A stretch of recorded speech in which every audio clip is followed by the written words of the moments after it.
Let's check in on the current thing. Nowhere have people been more vehement to support the current thing than when it comes to Ukrainian refugees. This has led directly to economic migrants and students who definitely aren't Ukrainian or refugees, wantonly abusing the system at the expense of genuine needy Ukrainian refugees. We were delighted to have the opportunity to welcome a group of brave, resilient people to Dr. Hyde Park today. They've travelled to Roscommon to find refuge from the horrors of the war in Ukraine.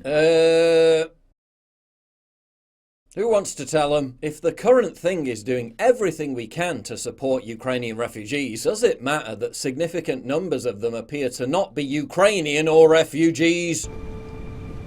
Look at me, sure. Look at me, sure. I'm Ukrainian. No. Here's more diverse Ukrainian refugees arriving in Bordeaux in France, where a full third of Ukrainian refugees were discovered to be economic migrants mainly coming from Africa. Apparently those Russian missiles were so powerful they moved Ukraine to a different continent. The Irish government is so keen to support the current thing, the per capita equivalent of America accepting over 13 million, they vowed to take in 200,000 Ukrainian refugees, including these good old Slavic 60-year-olds who landed at Dublin airport last week. They're just nationals of Ukraine, passport. Okay, yeah, so you're a Ukrainian citizen? Yeah. Okay. Ireland says they'll build 35,000 new homes for Ukrainian refugees, even while Irish people themselves are struggling to find homes to accommodate the newcomers, presumably forgetting that refugees are only supposed to be refugees while there's a war on. Then they're supposed to go home and help their country rebuild. 200,000 is nothing. I gotta pump those numbers up. Those are rookie numbers in this racket. The German Green Party is demanding Germany accept 8 to 10 million Ukrainian refugees. The entire Ukrainian population is only 41 million. Seems there just aren't enough Ukrainian refugees to go around. Kensington Council, hello. Where's my Ukrainian? Yes, I requested one 2 weeks ago now. Still no sign. Well, I'm keen to get one before the neighbours get theirs. Yes, they beat us to it with the Tesla and the Cockapoo. Yes, that's my request. Yes. Quiet woman, perfect English, experienced cleaner, needs to find her own accommodation. Actual Ukrainian refugees seem to be a finite resource, which is why the current thing crowd are seemingly happy to import them from third world countries that have absolutely nothing whatsoever to do with Ukraine. Also note how current thing king, President Zelensky, is very keen on piggybacking regime narratives onto existing popular support for the current thing. Російська агресія проти України та проти усього, на чому побудоване життя у Європі, є аргументом, щоб прискорювати зелену трансформацію на континенті. Of course, green energy is completely shite, totally inadequate to meet demand, and has already almost bankrupted Western economies like Spain. It only leads to soaring energy costs that poor people can't afford to pay. But hey, if it's a key part of the current thing, maybe we all need to get behind it. What's next? Zelensky urging us to embrace drag queen story time or transgender representation in female sports as a crucial part of the war effort. Hey guys, I'm in the women's restroom.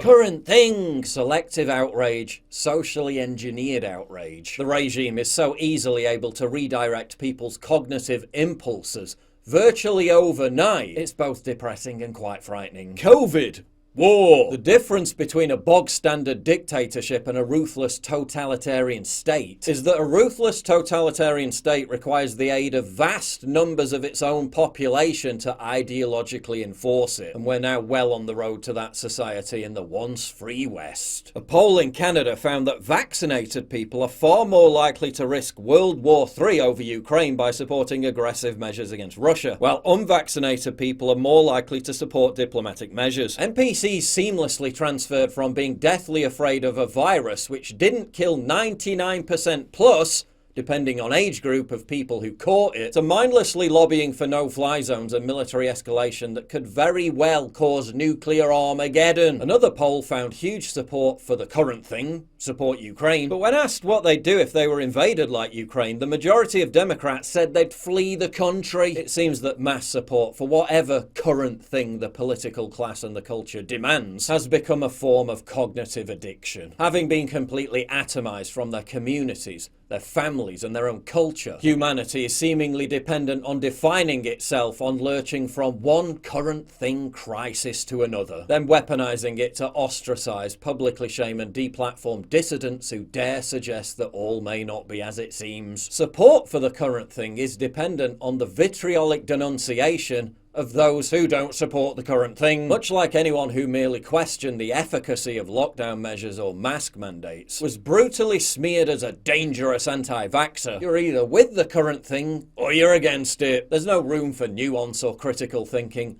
only total ideological compliance. And now it will be government enforced. Authorities are threatening giant fines and prison time for anyone displaying symbols that contradict the current thing. Public figures are being ordered to profess their unquestioning subservience to the current thing or face career ruination. Big tech giants openly welcome and facilitate threats of violence against those who don't support the current thing. Seems support for the current thing is always reliant upon state oppression, public humiliation, and establishment coerced consent, meted out against anyone who doesn't support the current thing. Which is why the counter meme to the "I support the current thing" meme makes absolutely no sense. I support the opposite of the current thing. Cool story, bro, but those two things clearly aren't the same. There's absolutely no negative consequences for supporting the current thing. Social media dopamine, high status symbol signaling, establishment endorsement. Whereas the consequences for opposing the current thing can be life deforming, deplatforming, being fired from your job, being ostracized by your friends and family, being made an example of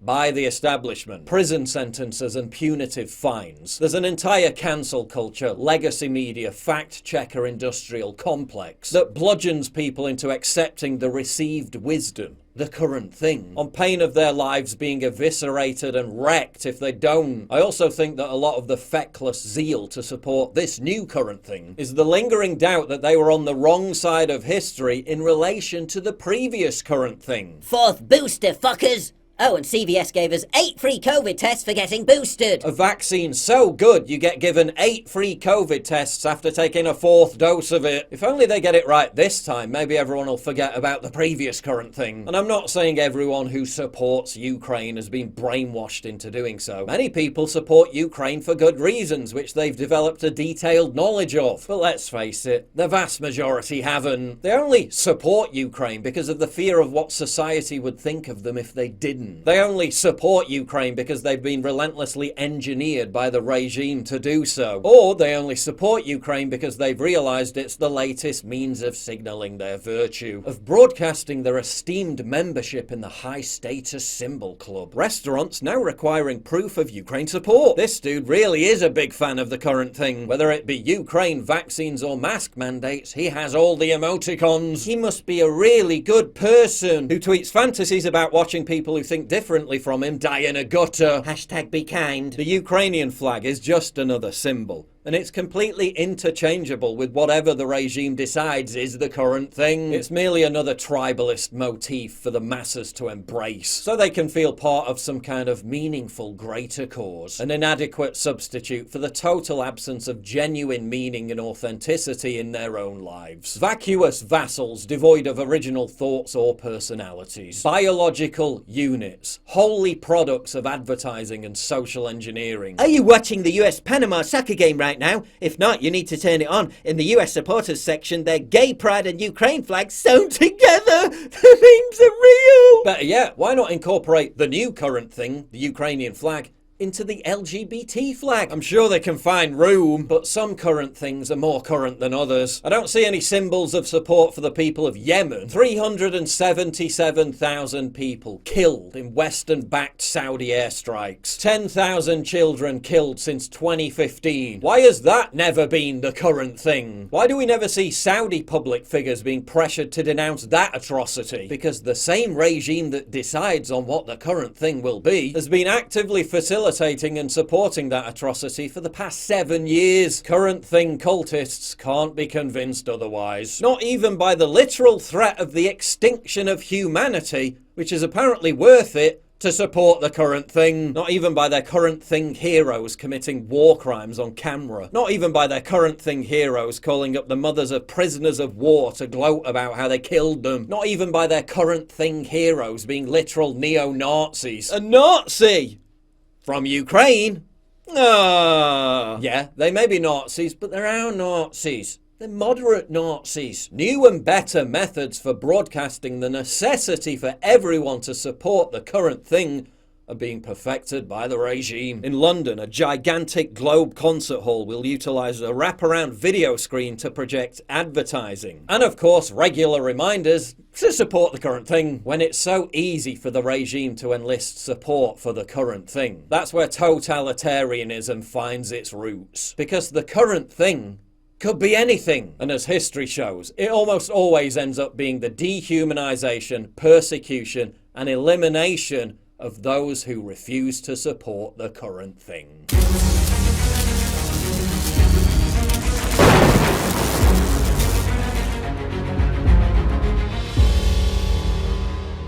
It's absolutely crucial for you to help me fight the war on free speech by supporting me via Subscribe Star, link in description, and also signing up for my free newsletter at summit.news/newsletter.